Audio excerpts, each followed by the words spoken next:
Bonjour et bienvenue. Good morning and welcome.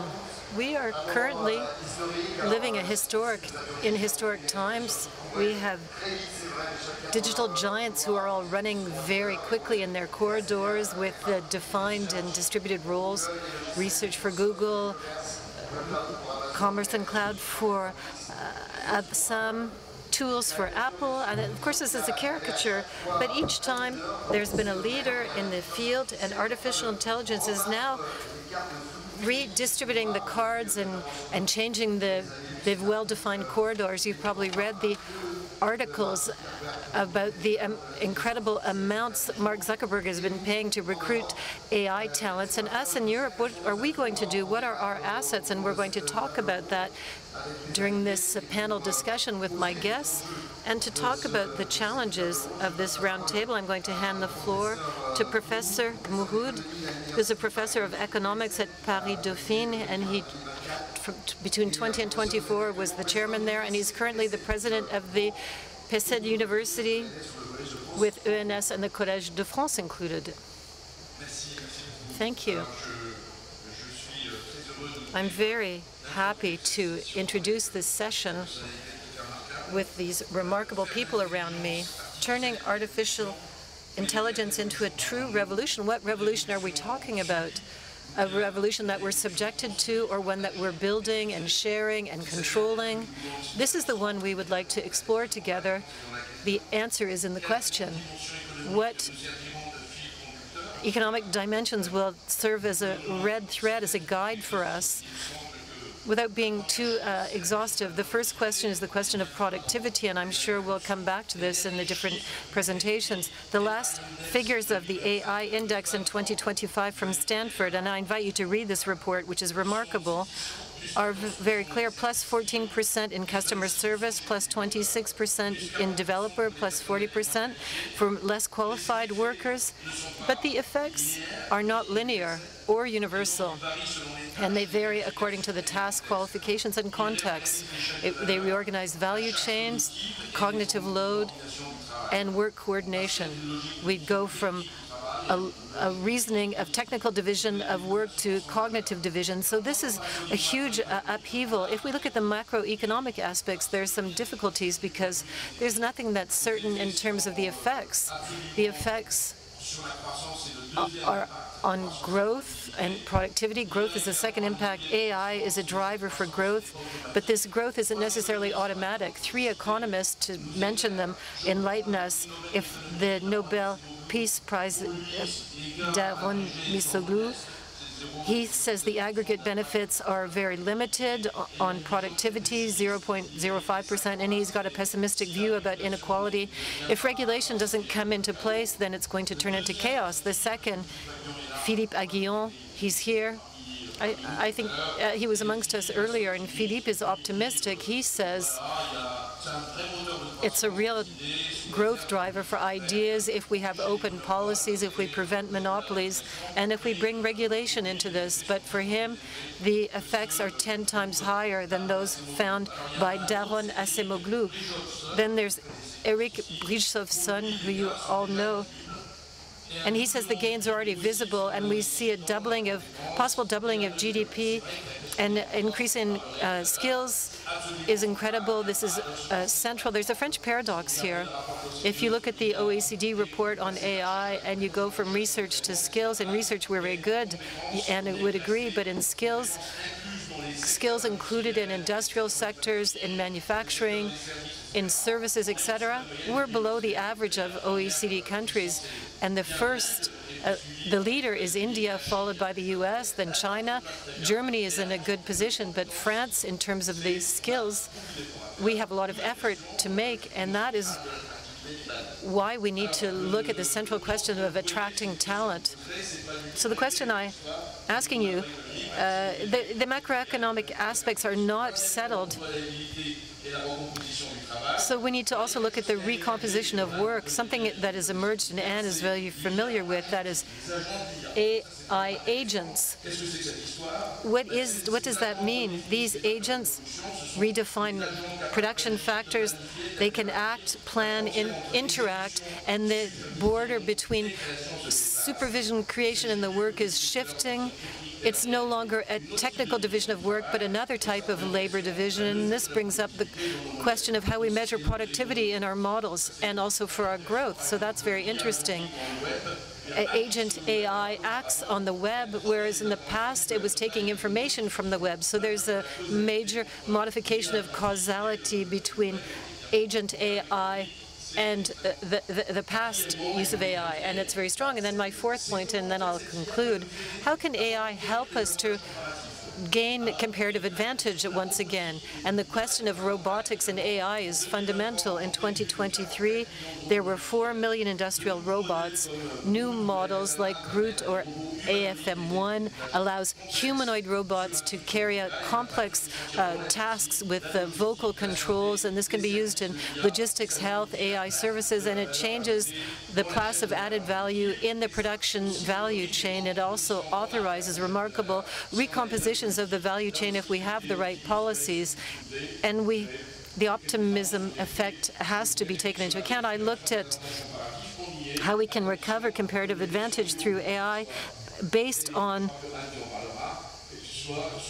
whether we talk about the macroeconomic aspects. So we look at legal and ethical aspects of this also. AI can come up with molecules today, plans, works, but our finger is on a human inventor. Who owns the patent? A design generated by AI? Can we protect autonomous creation? And do we need to think about new regulations? Of course we do, and that is also a big upheaval. There are two forward-looking works. The Coming Wave is a book talking about the technological expansion. There are 3 years that exist before everything becomes irreversible, so we need to be active. And Eric Schmidt in the age of AI focuses on this strategic aspects and the questions of sovereignty. So I have 3 questions for our speakers. They don't have to answer them. I know they won't because I know them. They'll say what they want to say. What conditions for AI to be shared progress? What reforms in order to adapt intellectual property and allow competition? And a central question for me as an economist, must we integrate agent AI into growth models? We talked about endogenous growth in the past with H as human capital, and can we introduce into production functions the agent, AI agent? So the warnings and the ambitions are there. Where do you position yourselves? Then there are questions that I'm going to leave aside. Can we talk about sovereignty with technical foundations? Can AI accelerate transition? It consumes a lot of resources, and I've been told to stop. So there is the basis for the debate. Essayez de répondre à 2-3 questions que vous avez posées.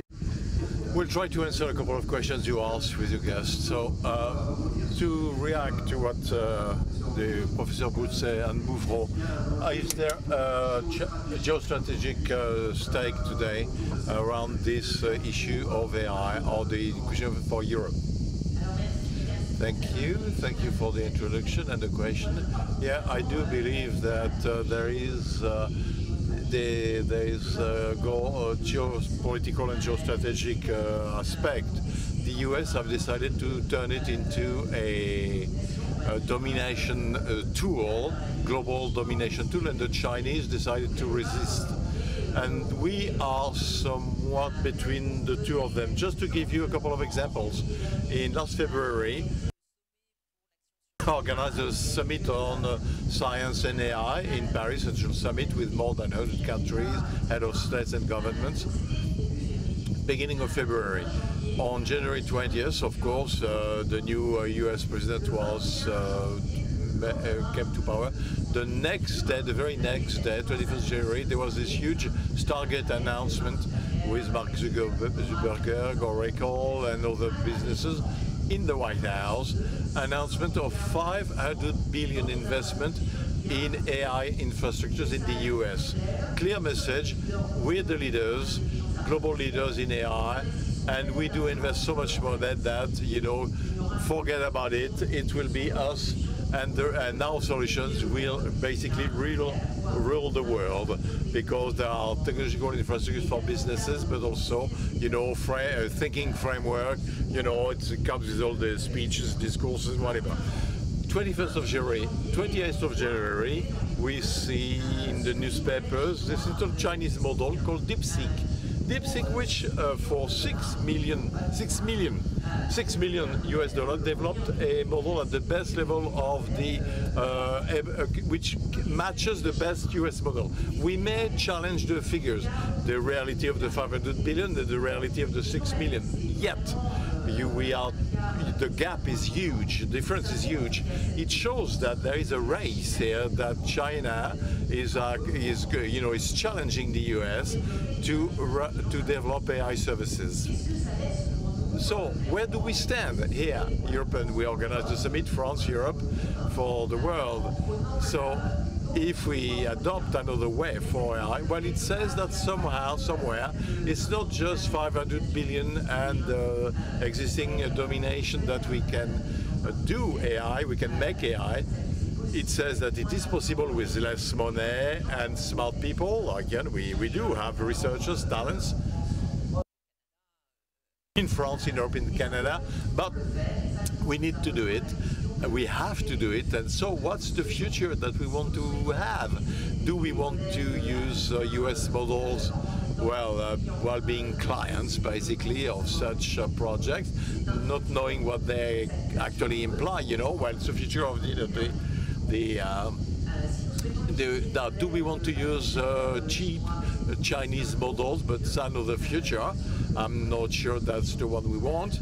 So beyond the adoption, which is key, and we have to work and in education, adoption, understanding, criticism of such models, that was the first recommendation of the AI Commission 2024, which I co-shared with Philippe Allion, shared with Philippe Allion. So there is this topic, geopolitical, geostrategic issue of sovereignty and a third way, and I think we have a lot to do there. Du coup, j'ai envie de vous demander l'enjeu quand on. So the challenges when we describe when we listen to Anne's description, it's on this brick. Information here in Europe goes through AI, and this gives us the possibility to exist compared with the giants of the US and China. It's one of the elements, it's one of the fundamental elements. So we're building a new economy right now that will develop if, as Anne explained, the value is shared and there's a real creation of an ecosystem. The components are information, but not only. We need secured infrastructure. It's the possibility for other economic actors to participate. There's infrastructure, models, the creation of applications. And the position of our company is to say we need open ecosystems. Today we're proposing 1,600 models, including Mistral, because there will not be any development of this technology if there isn't sharing of value and if there isn't a participation on the behalf of all the economic actors. This is a real conviction, and this was true for electricity, for printing. So in the fundamentals, there's infrastructure, there's the participation of the entire ecosystem, and having stakeholders that are not just not just Chinese and American, but also European. And we also have to talk about skills and competencies. We're currently facing the biggest planning of skills management that our generation will have to go through, regardless of the level. The good news is that these are technologies that are accessible. They're based on natural language. Nevertheless, there's a huge training plan that we need to set up in all sectors of the economy. It's the global responsibility of the state, the companies, and all the economic actors. We are training 1 million people in AI by 2027, so job seekers, small and medium-sized company employees, and people that are left by the wayside. And adoption is necessary. So today, employees want this type of training. Most of them already use AI in companies. So this is a real driver for adoption. But we must also give access to AI to the older people. Today, people who are over 50, 20% of them are trained compared to the rest of the population. There's also a topic on women. So this skills plan is very important, and this is going to be vital for adoption. I am convinced that one of the most important functions in companies is HR, because we need to rethink organization. What does that mean tomorrow morning in terms of required skills, training? Let me just give you an example, given what we were saying about jobs. Today, if you look at health functions, the health field, 56% of doctors today are suffering from burnout because they have too much work, because of the administrative workload. We can hope that AI will take over this administrative work and they can devote more time to their patients. So this means bringing more humanity back into some professions and thinking about what professions that we need to invest in more. So I think skills, competencies are the things that we're going to have to work on. Knowing that Microsoft's AI showed that indeed there's more empathy in AI, scientific AI, when it does its own diagnostic than in humans. So there is something here to, clearly we have to regain humanity. Well, it remains the enhanced humans. It's a support tool to spend more time. So many projects where there is a shortage, and you know, people need this support. Etienne Grasse, when we consider this ability to use that tool, to appropriate the tool. So there, what is at stake for a business is to clearly understand the tool, appropriate the tool faster than the adoption by the employees themselves, which goes quickly too. Yeah, exactly, actually. I will tell you why. The Capgemini, we see a huge difference between our clients, businesses which do AI, which is unusual, and open the agent AIs, for example. So it's not a technological breakthrough or rupture. There are 4 breakthroughs. The reasoning models, you know, which widen the language model. The capability collapse after a certain level of complexity, but they go very far.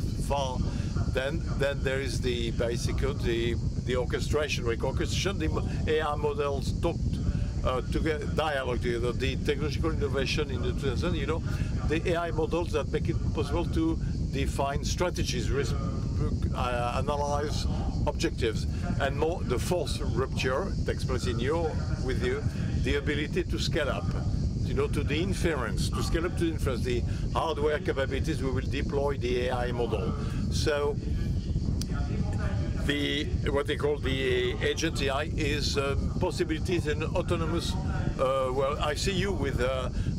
Could you imagine that if you had an artificial arm that would fan your face, you could do something with your wind, well, we don't produce wind, and. If there is one message to be conveyed here, you do exploration and we have to do the 2 rows. As instantiations, you know, you encapsule in the software the data, you know, to scale up, create capabilities which can be deployed and which run up to the last mile, the employee, that is. With the AI, agent AI, we have to explore, to learn at the same time. Cost or inference cost, I mentioned, have been divided by a factor 100 last year, 100. And the price you put for an AI agent in 2024 is 100 times smaller at the end of 2024. So you have to explore to capture this knowledge. I was to make sure that you can deploy tomorrow. So what's difficult currently is to combine both, to be in a situation where you, in a project that will face several problems with the academic world, and which will make it possible to transform your business, but at the same time you still try to So, and you do, so 50% of the AI product has been shot by the product in the software. We have to think about AI through software product. You know, it's a software product to scale up. We need that. So basically, sovereignty, productivity are within the chain up to the software. So this is, you know, the software competence in the country, in our country, are very strong, especially in the Capgemini group. But they're the one that will make the bridge between chemistry, between the AI model, the software, and the human factor that who will handle him. Vous êtes cofondateur. So, Ren ITO, you're the co-founder of SakanaAI. Thank you for being with us. Your promise is an interesting one. It's a very tangible one, given everything that's said. Maybe it's a bit frightening. Your AI tool, you say, is capable of drafting scientific studies. We have scientists around us, researchers. So scientific studies for 15 euros. So you're disrupting the research model at some level. Should we be frightened of this new business model? Thank you, Marshall. I think that is a great introduction. And then I think what I believe is that we used to know one thing, which is that making a foundation model or writing a scientific paper, if you want to automate that with an AI, that must be extremely expensive. That was our conventional wisdom. Why is that? That's partially because in order to make the foundation model, you have to collect humongous amount of data. And then you buy the NVIDIA GPUs running those models, and then in order to make the model as big as possible, that is consuming a lot of electricity and the money. But increasing number of companies, not just ours, maybe the DeepSeek, maybe the Mistral, maybe the other companies, they are proving that it is not the only answer. What we did in order to make our model $15 and to make the matching up is a bigger model capacity is we are merging the existing models. There are hundreds of, thousands of models scattered around in the open source community. We merged the model. We found a way to merge this model and then making hundreds of smaller models function as a big model, as an equivalent of a big model. Other guy is doing the reasoning. Instead of collecting data, they put the pause on the model processing and then make the model think longer so that instead of collecting even more data, the model can train itself and getting smarter and smarter and smarter. So this is a big paradigm shift. And then what does this mean? This means that France, Japan, China, Africa, you name it, the game is not over. So it used to be seen that, oh, the big guys has already started this game, so we were too late. It's not. The game is not over. And then why this is important that the game is not over? Does that mean that you have a new company like mine popping up and down? It's not just that. If I may go back to what Anne said, this is about your sovereign AI. And what does a sovereign AI mean? Why does why France have to have its own AI capacity? It's not because, maybe it's partially, but it's not primarily because you want to have an AI which speaks French much better than I do. That's not the point. So many of the AI solutions can speak the French as good as you guys do. The reason why you have to have the sovereign capacity is one, because you don't want to rely on some other countries to suddenly switch off your AI solution. This is called a kill switch. So if you're exclusively relying on my AI, and then I suddenly turn out to be a psycho and say, no, I'm not providing my AI to France, that's the end. You have to avoid that. Number two, there's a digital deficit. It's even starting now. You are paying to certain countries a massive amount of money in terms of buying iPhone or using Google, the search engine, or the social network. You have to if AI really kicks off, that will be having a snowballing effect, so you don't want to do that. So this is why you are having this AI sovereign capacity, not just because preserving your culture or other thing, but it's more like about the economic and a national security issue.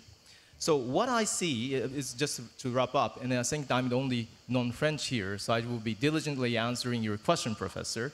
Why does this matter and what kind of future I'm seeing in a geopolitical level, which is not something like Japanese are only using Japanese AI, French are only using French AI, and the US are using American AI.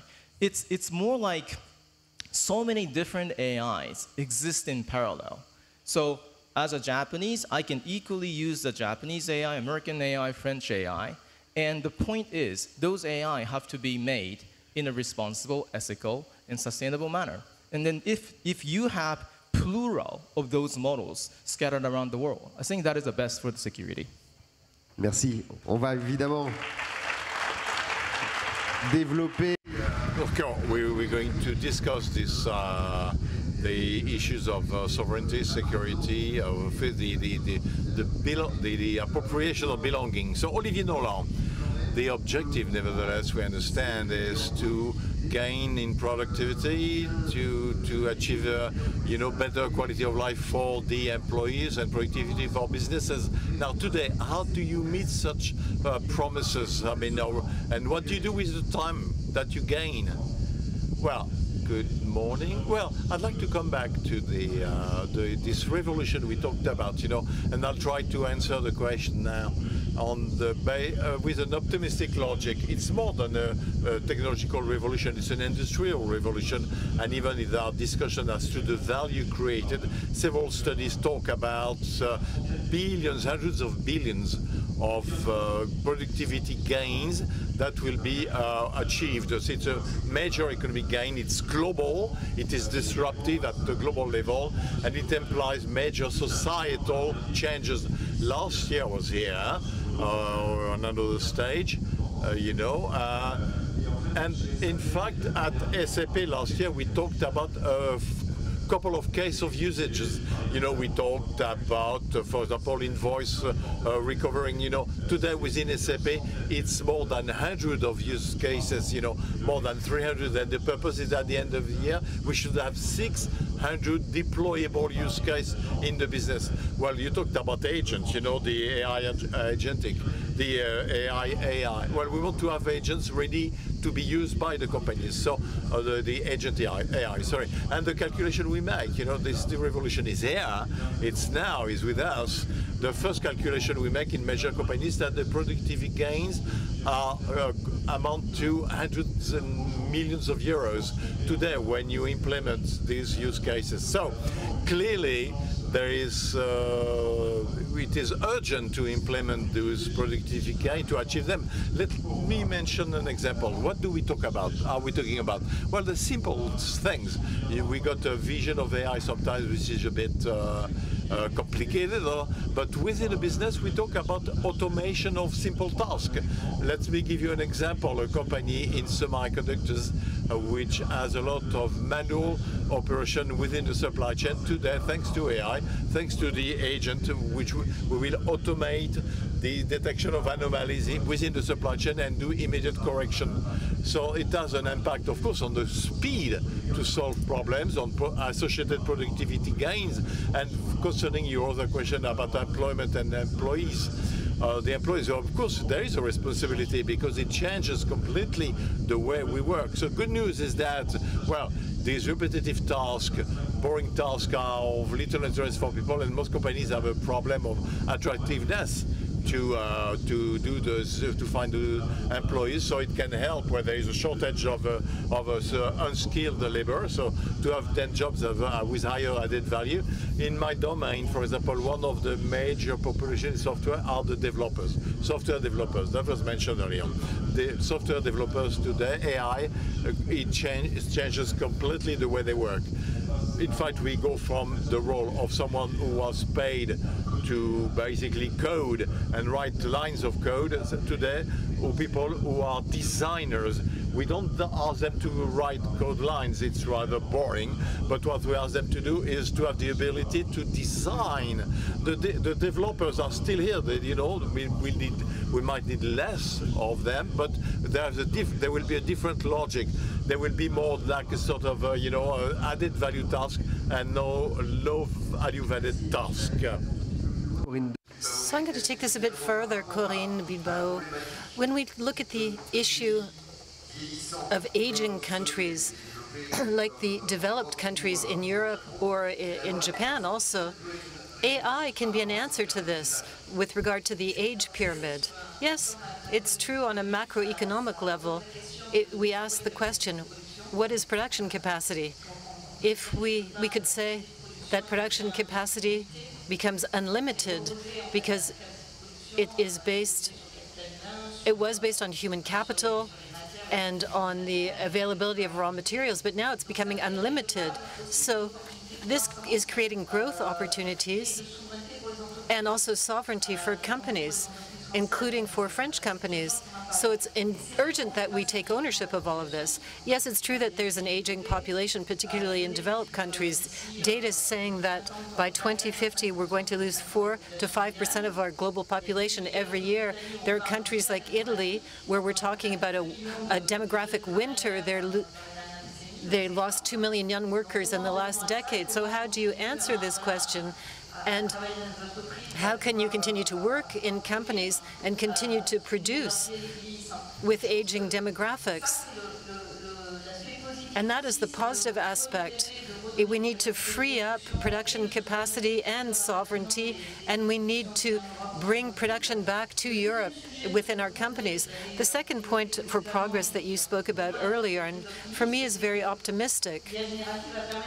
Generative AI will make it possible to solve equations that we can't solve today, that are climate equations in the field of medical research also. You talked earlier about that. I would like to give an example. We've developed a system called Aurora for weather forecasting. It's 50,000 times more powerful than traditional systems.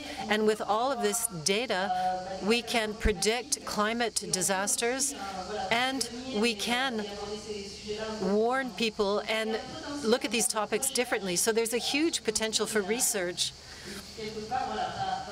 and this will help humanity.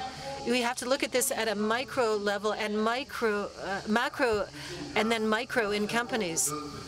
Un espoir.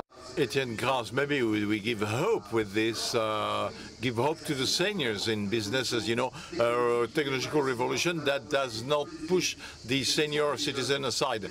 But what about the young ones, the young ones who join companies and, you know, who are dealing with machines which are more competent than them? Well, first, it's a good question. Thank you. It is a burning question in service company like ours in the software development. What AI does is what young employees would do. Call centers, this is AI does what people do. In a business process, the AI does this. So to have a competitive advantage by stopping recruiting young employees, you don't prepare the future. End of story. So this is a burning question in companies. So let me ask you one thing. So I want you to understand what's behind that. Do you think in the room, the audience, to have an inner voice? You have an inner voice. Who here has an inner voice? Raise your hand if you think you do. Well, even interpreters have an inner voice. We have an inner voice in 2 languages, actually. So there are a lot of schizophrenic people in the room here. Great. So 20% in people who did not get my question. 20% of people here who do understand the notion of inner voice. You know, Justin and Bone from MIT, it's a study was fascinating because we live in a world where there are external voices disconnected from inner voice. You got the call from a voice which is disconnected from an inner voice. I don't know how. I was fascinated because on my computer and my old computer could see that, you know, Perplexity gave me access to the study. I would not have found it. So I'm good in bibliography, but I would not have found that. What did happen? Well, I compare this to the board in the metro station when you have to push a button to find the station where you want to go. You know. Now you can see the station, but you don't have the line. Well, I have the Justin and Bone, but I don't have the path to get there. I've lost that. So I'll try to build it again, to find it again. Then what is missing is this, to know how to build a map. The critical mind, problem-solving, skills and competence that can be deployed in knowledge world, which is richer, more complex, and possibly one last study. This month, a major study has been published, Stansford and Queen Johnson, who understood which shows that in complementarities between AI and humans, we focused on the border, empathy, creativity, everything that makes it possible to go further in human capabilities. But if you ask employees where the complementarity takes place, they talk about automation, time saving. So there is a difference between companies which go to the border, but in reality, the employees will ask for simple things and very complementary in terms of time saving or value added. But you have to correct that because there are projects being deployed will be simple projects for automation and speeding up of processes. Je vais demander à Anne. Thank you. I'm going to ask Anne Mouhoud also, because there's a big difference between big companies and small companies in what you're saying. Professor Wood, you wanted to comment? Well, it's about training. It's not just a question of applications. I'm not going to be an economist coordinator. I'm going to speak as a president of university and can talk about what we do at PSL. We believe that we have to provide a double competency, a high, understanding issues of generating AI at a high mathematical level and having other skills. So we're creating double majors in our university on AI and organization with the Paris School also. And we think that AI plus X is fundamental. We set this up thinking that AI and law, AI and economy, AI and management, AI and climate, all of these double programs were important. And in the session that we organized at the ENS AI Club, we realized that the CEO of the Boston Consulting Group said that they technically needed in their positions people who are super competent in AI and super competent in work anthropology in the way of managing changes and upheavals. So I think it's not just applications. We need to go to the origin of the construction of knowledge and with double topics. So we're even at the PhD level, we're having this parallel program with 2 majors. So we want to develop competency in AI. We're not good, according to the OECD. So we want to give application tools, but not only. Otherwise, as Anne said, in terms of sovereignty, will be overrun. We need to manage our future thanks to training. Anne, I said that in what we are describing here, I try to imagine the 2 worlds. Major corporations, which seems to be ready, they have the means to be equipped, and SMEs. Could there be a gap? Could there be a shift? You know, people who can manage AI and those who will yield to AI. Yes, of course, this is true for SMEs, for associations, for state services or departments. I mean, we see this individually. There are also difference in age. Major corporations, you know, they can launch a process. They have means to call on advisor, consultant to do investment, to work, as Etienne said, to organize processes. The reality of the utilization of AI today is twofold. First, young people, you know, just a figure, you know, it changes every day, but 12-24 bracket, 85% of them use AI. So, over 35, well, you know, 31%. So you can see the difference. So I have a first call is that if you don't use AI much, try it this summer. Learn to use it. Ask other people to help you to understand more concretely what it means. So first difference is difference of adoption by young people, and because they feel more threatened in their junior position in business, but also almost for psychological advice, for behavioral agency, to write an answer. It's a true added value that people who use the users of AI see. So second gap or difference in 50% of people, small, you know, whatever the size of the company, administration, use AI. In some cases, this is part of programs or companies deployment where you're being trained, you the safe chat GPT of the company, or I talked with the manager of Veolia, same example as for microelectronics in plants to automatize, maintenance of facilities where you're the only one present at night in the plant. You know where to. It helps to know where to go. So the other aspect in companies, what you call the shallow AI, or the use of autonomous or independent. It's a makeshift. I will save time. I think I will do better. There is a use case. The management doesn't want to use it, but I think it's useful. So this is a huge reality of the utilization of the AI today in businesses and companies, and including small companies. So what do we do now? Because of course this is good. Those are people who appropriate AI and then define their use case which are relevant.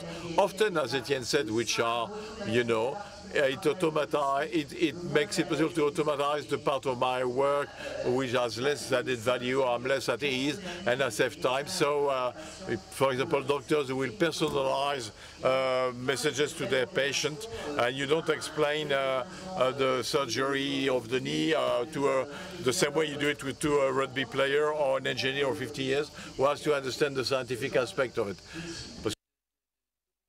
And because, this is the increase in automation of tasks. But anyway, it may also induce risk. They will give personal data, confidential data of the company to models who use it for training. So you could, of heterogeneousness of answers of the clients, we can see that there is a need to frame this, and I think we have to make it visible. I mean, there is a study from Jan Ferguson from INRIA, doing data graph, to just been published with recommendation. We have to legitimize such practices. Let's say, oh, it's shameful, you use artificial intelligence, but make it visible, share it, and use it to build programs that will be deployed in small SMEs, to try to follow with your question. Justement. So at SAP, you're doing this teaching work, what you talk about the risks represented by shadow AI in terms of cybersecurity. Yes, we decided to have what we call responsible AI. Already in the usage cases that we propose to our customers, we ensure that they're as responsible as possible, and we educate our customers in the use of AI. I wanted to come back to another event as a European country, the aspect of sovereignty that was brought up earlier. Anne earlier talked about investments that have been made in the United States, but there are a lot of things that were announced at different events, Viva Tech and the AI Summit, etc. Digital sovereignty is an essential element today, but I think we're missing something. We're focusing a lot on the creation of data centers, which is an essential brick, but is not sufficient today. And I really liked what was said earlier. The game isn't over for AI, and we have an opportunity today, a unique one, to reshuffle the cards and to get ahead. And SAP today is the only European global technology company. So it does exist, it's possible, and we must give ourselves the means to get other AI champions developing. We talk about Mistral in France. We need other Mistrals.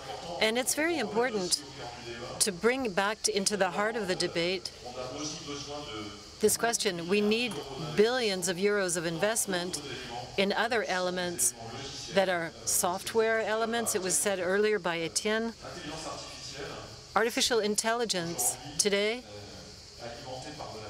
is fed by data, and this AI will provide real gains because the data that's produced and is fed is a high-quality one. And this is brought by company software. And today there's an investment in software that is significant. So we must have this ability to invest more massively, to have a software and AI system emerge in Europe, a bigger one. Today, we're suffering as European companies in a context of disparate standards between the European countries. We're a German company, and so the regulations on the sovereign cloud are not the same in Germany and in France. And today we need this ability to, like our American friends, be able to scale up at a European level to have a real single market for digital in Europe. And this is vital for us to catch up in the race. And there's another very important element. As I said earlier, we have a lot of assets in Europe. We have a unique wealth of data. We have a rich industrial ecosystem. So today we have to put this AI in action. It's the public authorities, but it's also companies that must work together according to sector of activity. For instance, the automobile sector, they need to work together to create models, to think together about the cases that they can use to improve their productivity. And it's now that we need to act. I don't know if I answered your question. So let's stay with the theme of sovereignty.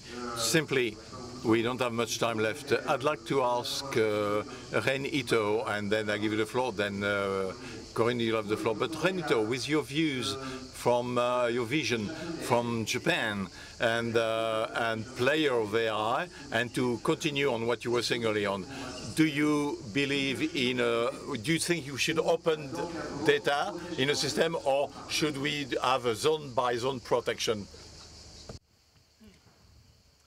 Thank you. So I think your question about the data protection and how we are using this.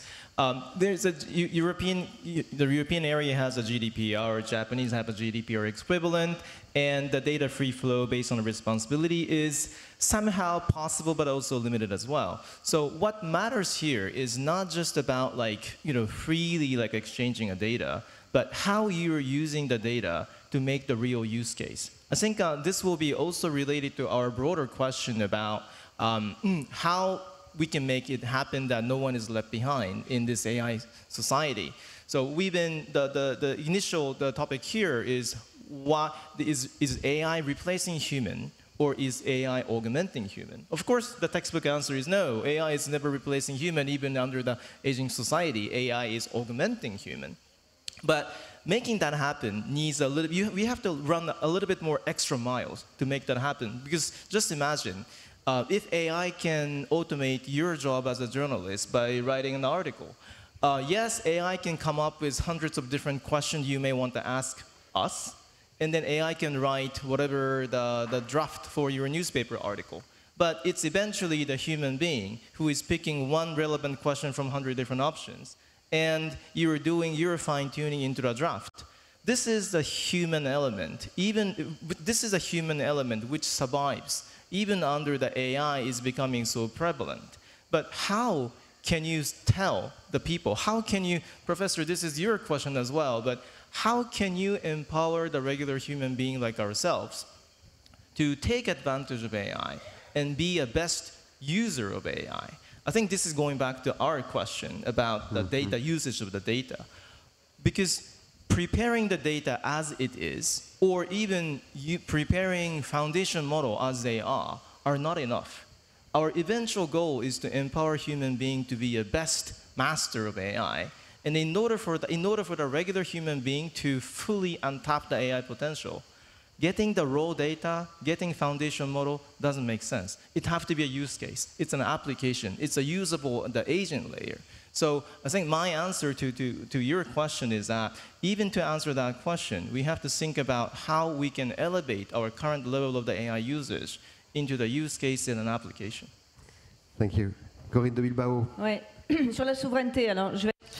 For sovereignty, I'm going to be brief. When we talk about sovereignty, it has many forms. It's the sovereignty of competency, of innovation. It's also secured systems. Because being sovereign and having systems that leak is not something that companies want. The European demand is very important, and it's taken very seriously. We need sovereign AI. And how can we answer this? There is no single answer. There are hybrid systems. There are hybrid responses. What is the problem that we're trying to deal with? And in most companies, there are several answers. Data security, Today, data is processed, reside in Europe, and the support is done by Europeans. So today we have an answer for this data security and confidentiality, and that's super important. The other question that was raised that's more recent is the plug-off, and if the US disconnects Europe, there were announcements about digital residency and the opportunity of having private systems where your cloud can run. So it's a private cloud system is an answer to this necessary need for resilience. There's also the sovereignty of critical infrastructure, nuclear energy, those that we consider as critical industries. Capgemini Orange is the answer to what we call the saving cloud, secured on a site, and it's completely disconnected, and it resists to the Cloud Act. So the request for legal jurisdiction over our data. In Germany, it's ELOS with SAP. So these two countries have really worked on this topic. The answers are hybrid. There are answers, but beyond that, there's a real need to get the whole ecosystem to participate and to open up. We really strongly believe this. There will not be any sovereignty without the deployment of the technology and the opening up. Everyone needs to participate. Et avant de passer la parole au professeur Mouhoud, bien sûr, ça faisait partie évidemment de vos conclusions dans le travail que vous avez fait avec Philippe Aghion sur cette souveraineté, comment se protéger. The sovereignty, how to protect ourselves without closing opportunities, because this is the point. What is at stake is not having all our energy in protectionism or in frameworking and missing the train. Completely, I think it is a balance which is to be achieved, absolutely. We tend in France and in Europe to say, okay, well, since sovereignty is important, we'll think before implementing AI solutions. I think we should not, we talked about that, the first recommendation of the report was to education, adoption, formation, the public debate, how do we implement things? Then, of course, there is the sovereignty issue, which is important, which is even more visible because we've seen the US position, we've seen the story of a judge who was disconnected from his email services. So it's reality we have to brace for. But we have to move on in the two directions. We have to adopt while having targeted sovereignty actions. We cannot replace Microsoft overnight for all its services in Europe, but we need to deploy European solutions as well. Thank you all. And the word of conclusion to Professor Mouhoud. Well, it was a rich, there is no conclusion, but you know, there is still an open question. There are solutions. Just two comments that we haven't touched on. Train, education, competence, demography. We got the demographic issue in France, and you know, we have less children. We're joining the average, European average, you know. So with 15 years, there will be a problem of not enough young population getting to the training. And if we think in terms of closed economy, there will be a problem of international attractiveness of talents. Let's take advantage. We got a US administration which is shooting itself in the foot because the power of the US is their ability to drain the world competence and talents.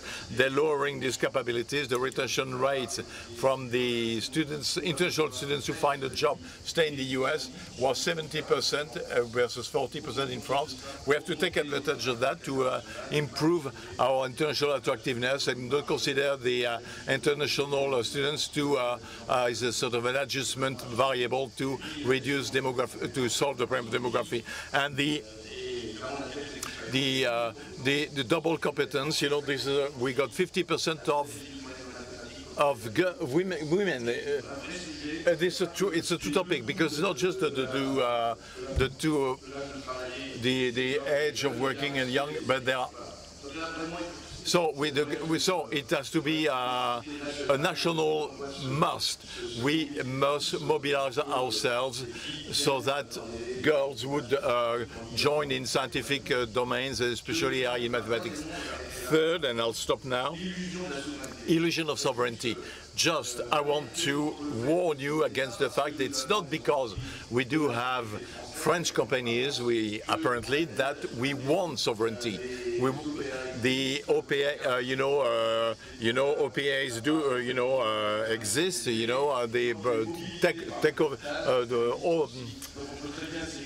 so we can secure, the being easy on if the data are bought massively by gains of, takeover bid and thing. Europe has to have a financial strategy, powerful strategy, so that sovereignty should be appear at every level of the value chain and not just the securitization. It could be illusion. Thank you for your remarkable presentation. Thank you all. Have a good day.